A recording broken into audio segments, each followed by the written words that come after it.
주시는 말씀은 창세기 14장 21절에서 24절까지입니다. 우리 한 목소리로 받들어 봉독하겠습니다. 한 목소리로 봉독합니다. 시작.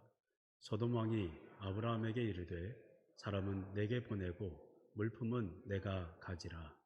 아브라함이 소돔 왕에게 이르되 천지의 주제이시오 지극히 높으신 하나님 여호와께 내가 손을 들어 맹세하노니 내 말이 내가 아브라함으로 치부하게 하였다 할까 하여 내게 속한 것은 실 한 오락이나 들매끈 한 가닥도 내가 가지지 아니하리라.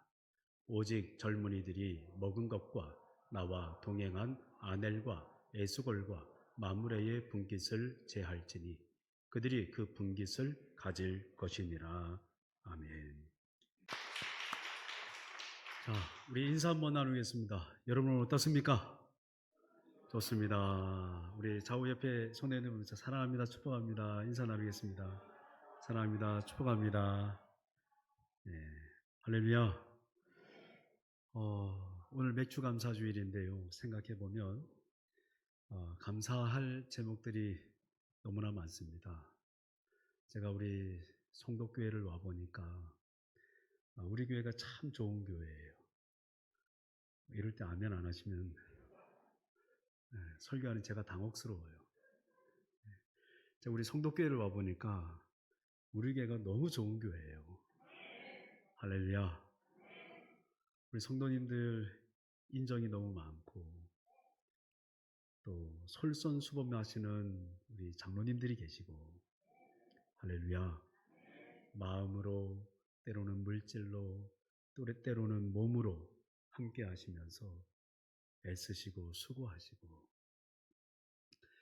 또 이제 사택을 준비하면서도 우리 사랑하는 성도님들께서 마음을 모아서 정성을 모아서 헌금을 해주시고 그 귀한 예물을 가지고 또 수리할 수 있었고 또 그것도 모자라서 우리 여전도의 여선교회 남성교회 성도님들이 함께 모여서 같이 쓰레기를 치우고 짐을 날라주시고 또 따뜻한 마음으로 격려해 주시고 뭐 이런 모든 부분들이요 생각해보면 모두 다 감사의 제목입니다. 여러분 어떠세요? 감사 제목이 많으세요? 저는 개인적으로 참 감사한 내용이 있는데 그게 뭐냐면 하나님이요 한 번도 제 마음에 실망하는 마음을 안 주시는 거예요. 이게 무슨 말이냐면 제 안에는요 자꾸 뭔가 기대하는 마음이 있어요. 예. 또 이럴 때 아멘 안 하시면 다시 할게요. 제 안에는요 기대하는 마음이 있어요. 이 마음이 어떤 마음이냐면 제가 처음 대전에서 개척할 때 마음이에요. 그러니까 아무것도 가지고 있지 않은데 실망이 되지 않는 마음, 오히려 기대가 되고 확신이 넘치고 된다는 마음이 내 안에 가득 차 있는 거예요. 할렐루야. 여러분 좀 힘들어도요, 좀 어려운 일이 있어도요, 하나님 말씀이 내 안에 들어오잖아요. 그러면 절망 속에서 기대할 수 있습니다. 아무리 힘든 순간이 와도 기대하는 마음으로 심장이 막 고동할 수 있습니다. 할렐루야. 여쭤볼게요. 여러분의 심장은 뛰고 계십니까?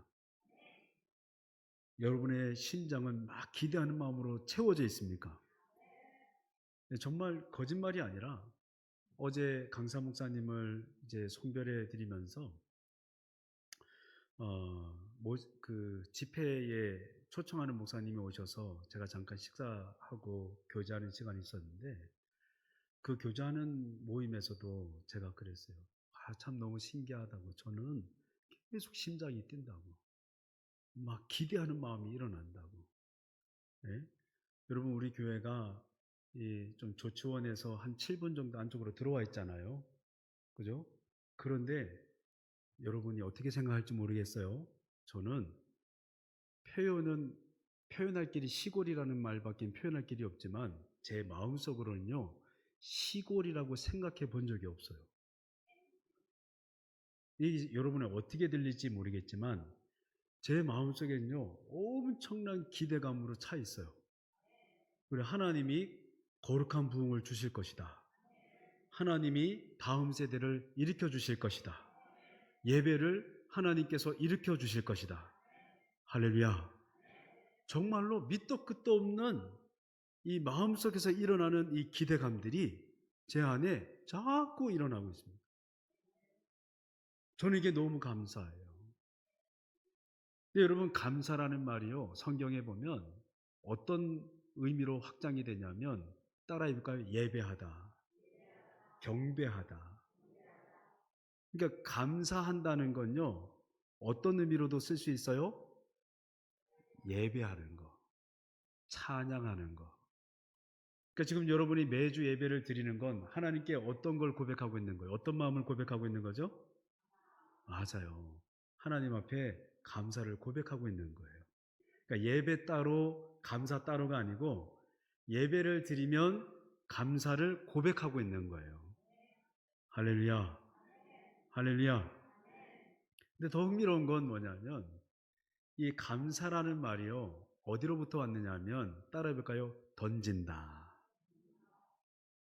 우리 살아계신 하나님 앞에 건방지게 뭘 던진다는 거예요. 근데 원래 뜻이 캐스트예요.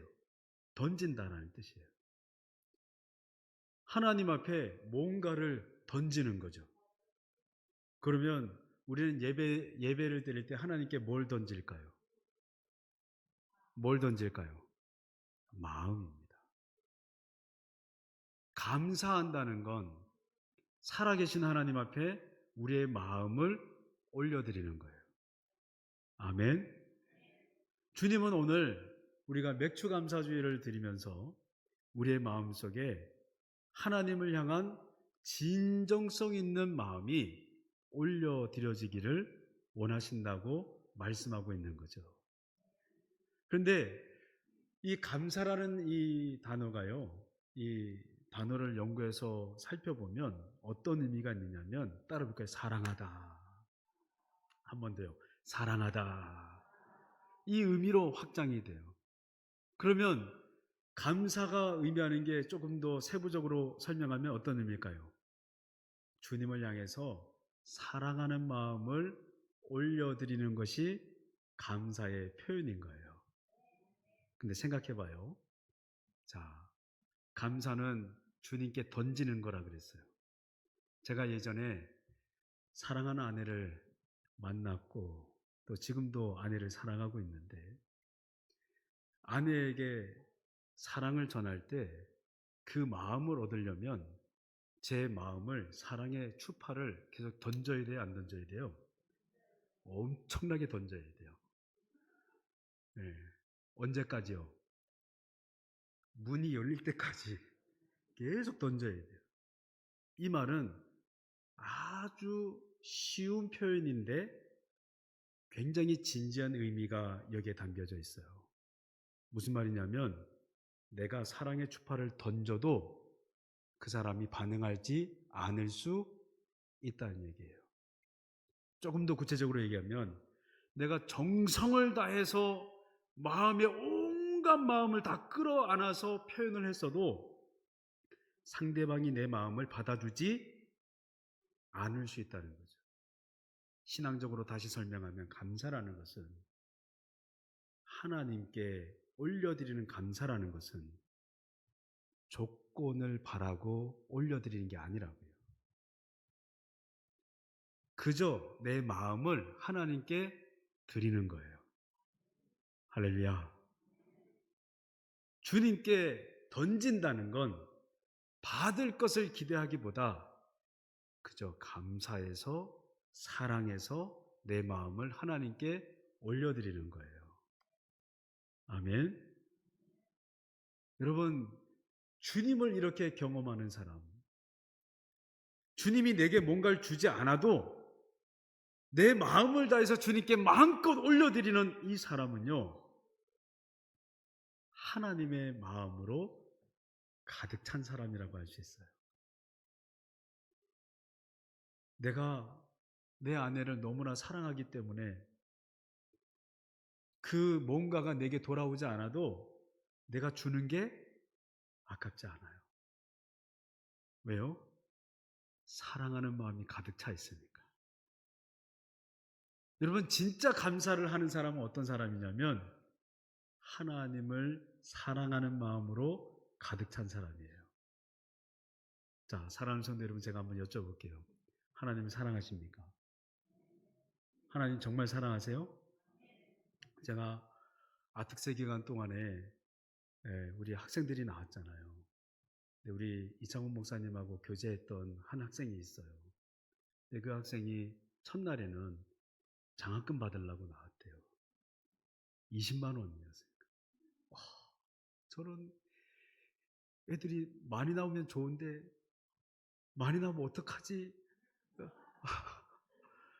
아이, 목사가 믿음이 부족해가지고 4일째 되는 날까지 애들이 자꾸 나오는 거예요. 근데 4일째 한 가정이 조금 늦게 나왔어요. 그래서 야, 좀 줄겠다. 이렇게 약한 마음을 가졌는데 들어오는 거예요. 근데 그 학생이 첫째 날에는 그냥 장학금 바라고 왔다고 솔직하게 얘기를 했대요. 둘째 날 말씀을 통해서 하나님의 음성이 들려지기 시작하는 거예요. 할렐루야. 그리고 주님의 마음을 조금 알 것 같더래요. 그리고 마지막 날 이야기하면서 막 울어요. 사실은 제가 예배 드리면서도 이렇게 눈물 훔치고 감격하는 거 제가 봤는데 아는 척을 안 했거든요. 근데 그게 이뻐서 하루는 제가 안수기도를 해준 적이 있어요. 근데 마지막 날 이렇게 이야기하는 거예요. 하나님하고 교제하는 걸 잃어버리고 싶지 않다는 거예요.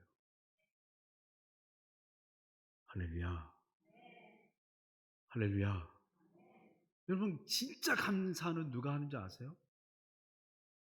하나님을 경험한 사람이에요.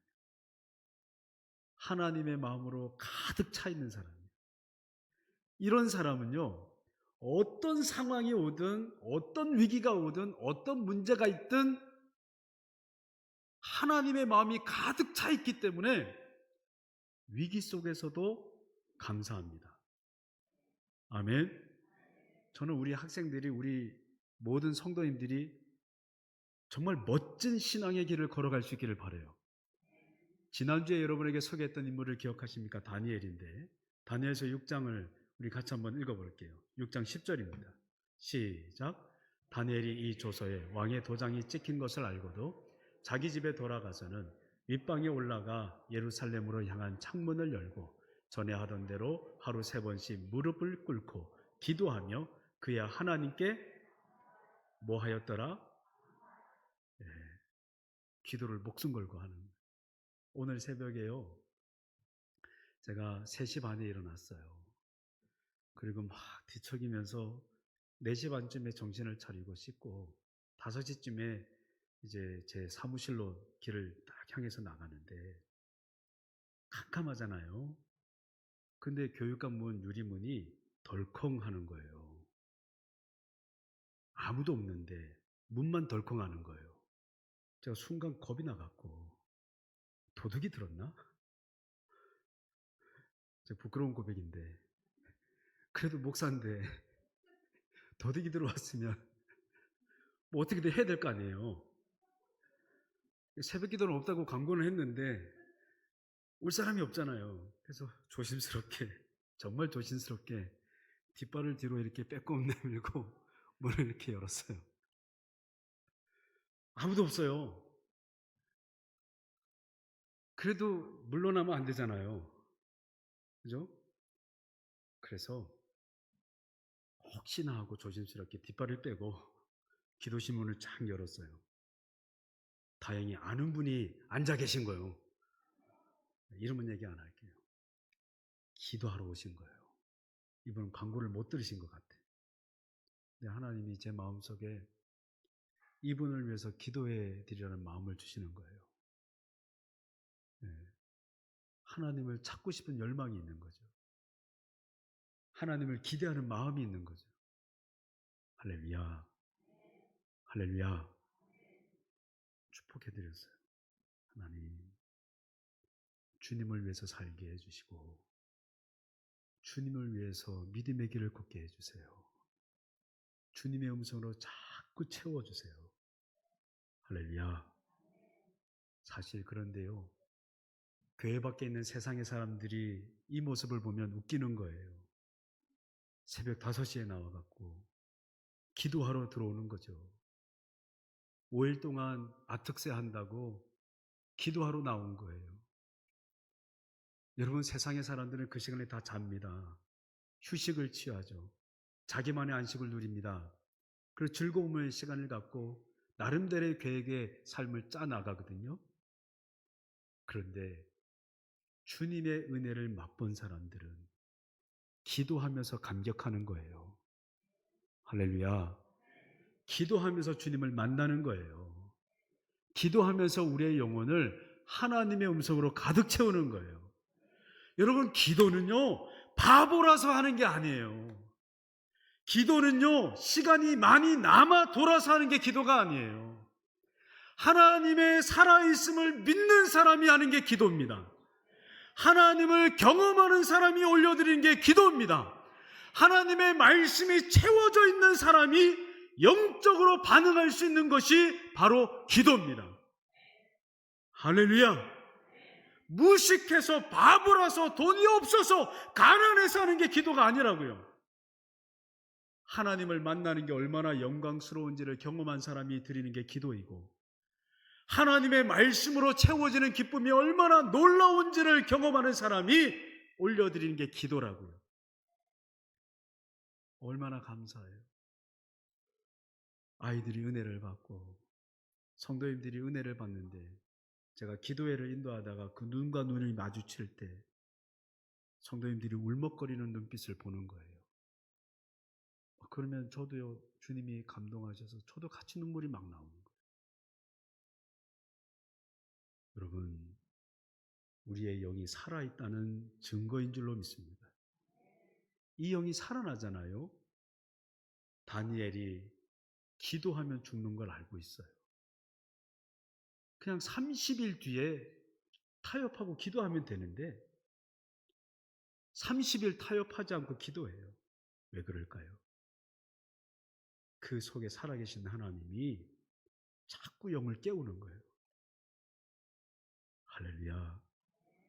하나님의 마음으로 가득 찬 사람은요, 세상의 소리를 듣는 게 아니고 하나님의 소리에 집중하는 거예요.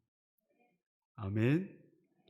이 사람은요, 당장의 위기에 타협하지 않습니다. 카멜레온처럼 환경이 바뀐다고 색깔을 바꿔가면서 신앙의 색깔을 만들어가는 사람이 아니에요. 어려우니까, 힘드니까, 문제가 있으니까 색깔 바꿔가면서 그때그때마다 나의 신앙의 태도를 바꾸는 사람이 아니라, 하나님의 음성으로 가득 찬 사람은요, 죽음의 위기가 와도 감사하면서 믿음의 길을 걷는 거라고요. 다니엘이 하나님께 감사했습니다. 여러분, 이게 무슨 말입니까? 하나님, 저 기도하다 죽어도 괜찮아요. 하나님, 나 오늘 하루만 산다고 해도 괜찮아요. 하나님, 한순간을 살아도 주님의 뜻대로 살고 싶어요. 내가 이 순간 하나님 앞에 다 던져도 하나님이 나를 건져주시지 않는다 해도 나는 감사해요. 여러분, 다니엘이 그 법령을 어겼을 때 사람들이 찾아와서 너는 법령을 어겼다고 말하며 끌고 갈 때 다니엘이 어떤 생각을 했을까요? 다니엘을 붙잡고 사자굴에 던질 때, 그리고 다니엘이 사자굴에 던져졌을 때 그 사자를 보면서 다니엘이 어떤 생각을 했을까? 왜 어른들이 아이를 데리고 목욕탕 가서 뜨거운 물에 먼저 들어간 뒤에 시원하다. 그래서 아들이 시원한 줄 알고 발을 딱 담궜는데 아 뜨거! 그러는 거예요. 그리고 하는 말이 뭐예요? 세상에 믿을 놈 없네. 하나님 믿었더니 고난만 많고 주님 믿었더니 위기만 가득한 거예요. 여러분 어떠세요? 주님 믿었더니 아픔이 더 많으세요? 주의 말씀대로 살아봤더니 괴로운 일이 더 많으세요? 여러분 하나님이요 여러분의 인생을 그렇게 끝나게 하시지 않을 거예요. 하나님이 여러분의 인생을 책임져 주실 거예요. 할렐루야.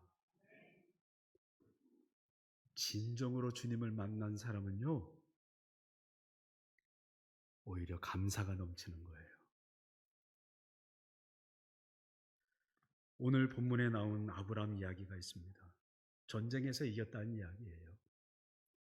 소돔 성에 조카 롯이 있는데 주변에 있는 강한 연합 군대가 나라들이 연합 군대를 만들어서 소돔을 점령하고 고모라성을 점령하고 주변 적을 점령해서 사람들 다 끌고 갔는데 아브라함이 318명의 군사를 데리고 가서 다 격파하고 그리고 재산도 사람도 다 데리고 왔다는 이야기예요. 근데 이게 단순히 전쟁의 이야기일까요? 여러분 소돔 성주가 말하는 이야기를 21절을 같이 한번 읽어볼게요. 같이 읽어보겠습니다. 시작. 소돔 왕이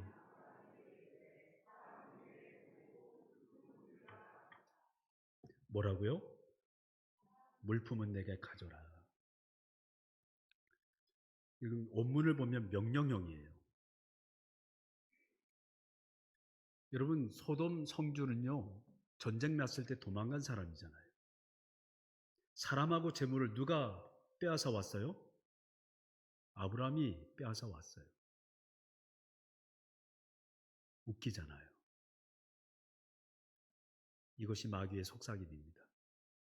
마귀는요 마치 우리에게 돈을 주는 것처럼 명예를 주는 것처럼 권세를 주는 것처럼 자신한테 받아가라고 얘기합니다. 여러분 물질을 주시는 분이 누구십니까? 하나님이십니다. 권세를 주시는 분이 누구십니까? 하나님이십니다. 능력을 주시는 분이 누구십니까? 하나님이십니다. 여러분 크게 한번 대답해 보실까요? 물질을 주시는 분이 누구십니까? 권세를 주시는 분이 누구십니까? 능력을 주시는 분이 누구십니까? 하나님이십니다. 근데 마귀는요 자기가 주는 것처럼 우리에게 다가와서 명령합니다. 가져가라. 선심을 쓰는 것처럼. 근데 이때 아브라함이 보여주는 태도가 너무 기가 막힌 거예요. 22절을 읽겠습니다. 시작. 아브라함이 소돔 왕에게 이르되 천지의 주제시요 지극히 높으신 하나님 여호와께 내가 손을 들어 원문에 보면 맹세하다라는 표현이 없어요. 이 단어는 어떤 의미냐면 올리다라는 뜻이에요. 근데 조금 더 깊이 보면 자기를 스스로가 칭찬하는 마음, 극찬하는 마음을 올리는 걸 얘기하는 거예요. 이게 무슨 말일까요? 아브라함은 지금 자존감이 굉장히 높은 상태라는 거죠. 왜 아브라함이 자존감이 높을까요? 하나님이 지금 그와 함께 했고 그와 함께 하면서 전쟁에서 이겼거든요. 그런데 소돔 성주가 재산만 가져가고 사람만 돌려달라 얘기할 때 갑자기 아브라함이 손을 들면서 자신의 자존감의 높음을 표현하는 거예요. 위협하려고 그랬을까요? 아니에요. 여러분 손을 들고 하나님 앞에 손을 든다는 표현을 언제 하는 거예요? 예배할 때. 예배한다는 표현을 다르게 뭐라고 표현했어요? 감사할 때. 지금 소돔 성주가 가져가라고 얘기할 때 아브라함은요, 하나님을 향하여 감사하며 영적으로 끊임없는 자존감의 높음을 하나님께 감격하며 영적으로 반응하고 있었던 거예요. 할렐루야. 할렐루야. 여러분, 마귀가 속삭일 때 믿음의 사람은 하나님께 반응하는 거예요. 마귀가 우리를 유혹할 때 믿음의 사람은 하나님께 감사하며 영광 올려드리는 거예요. 이런 분들이 있을 거예요. 돈 좀 준다면 좋다고, 권력을 준다 그러면 좋다고 할 분들이 계실 거예요. 아브라함은 줘도 안 갖는다고 해요. 실 한 가닥이라도, 신발끈 한 줄이라도 내가 갖지 않겠다. 그는 오히려 하나님께 감격하고 감사하는 것으로 만족하고 있는 걸 보게 돼요. 저는 여러분과 제가요, 아브라함처럼 멋진 믿음의 길을 걸어갈 수 있기를 바라요. 아멘. 진젠도르프라는 독일의 백작이 있었습니다. 이분이 경건주의 형제단을 창설하고 선교사 300명을 파송했는데요. 이분의 마음속에 가득 찬 생각이 있었어요. 그게 뭐냐면 100% 죽게 헌신한 한 명을 99% 헌신한 99명이 당해낼 수 없다. 이해하셨습니까? 100% 헌신한 믿음의 한 사람을 99% 확신한 99명의 사람이 있다 해도 그 99명이 한 사람의 100% 헌신한 믿음의 사람을 이기지 못한다는 거예요. 교회의 변화는요, 하나님의 역사는요, 100% 주님 앞에 헌신한 믿음의 사람을 통해서 나타나는 거예요. 그리고 이 단체에서 훈련받은 한 사람이 이런 고백을 했어요. 선교사로 나가면서 이런 말을 했어요. 누군가 내 살을 베어보아라. 예수의 뜨거운 피가 솟구칠 것이다. 누군가 내 심장을 열어보아라. 예수의 심장이 고동칠 것이다. 여러분, 아무든지 여러분의 옷을, 몸을 탁탁 치면 예수의 향기와 예수의 이름이 선포될 수 있길 주의 이름으로 축복합니다. 여러분이 잘 알고 있는 김인식 감독의 이야기입니다. 2005년도에 예수님을 믿게 됐는데 이분이요, 예수 믿고 6개월 만에 뇌경색이 왔어요. 여러분이라면 어떻게 하시겠습니까? 예수 믿는데 자꾸 어려움이 오고 예수 믿는데 건강이 나빠지기 시작하는 거예요. 믿음 잃지 않고 끝까지 주님 의지했어요. 그랬더니 한 달 반 만에 하나님이 회복시켜 주신 줄로 믿습니다. 이분이 2006년도에 1월 달에 퇴원할 수 있게 됐고 그해 3월 달에 WBC에 나가서 우리나라 프로야구를 4강에 들게 했어요. 2009년도에는 준우승에 이르게 했고 2015년도에는 제1회 프리미어 12를 우승으로 이끈 명장이 됐습니다. 그리고 예수님을 믿으면서 40년 동안 마시던 술을 끊어버렸습니다. 그리고 술 대신 시원한 녹차를 마시기로 결정했고 담배도 끊어버렸습니다. 한 번은 기자가 이런 질문을 했어요. 감독님, 승패가 걸리는 긴장과 스트레스를 어떻게 이길 수 있습니까? 이겨내십니까? 이렇게 물었어요. 자, 여러분이라면 어떻게 이기겠습니까? 김인식 감독이 이렇게 답변했습니다. 예배로 이깁니다. 한번 따라해볼까요? 예배로 이깁니다. 여러분, 예배는 감사의 또 다른 표현입니다. 우리 인생에 다가오는 그 모든 문제를 여러분, 주님 우리에게 가르쳐 주시는 거예요. 감사로 넉넉히 이길 수 있다는 거예요.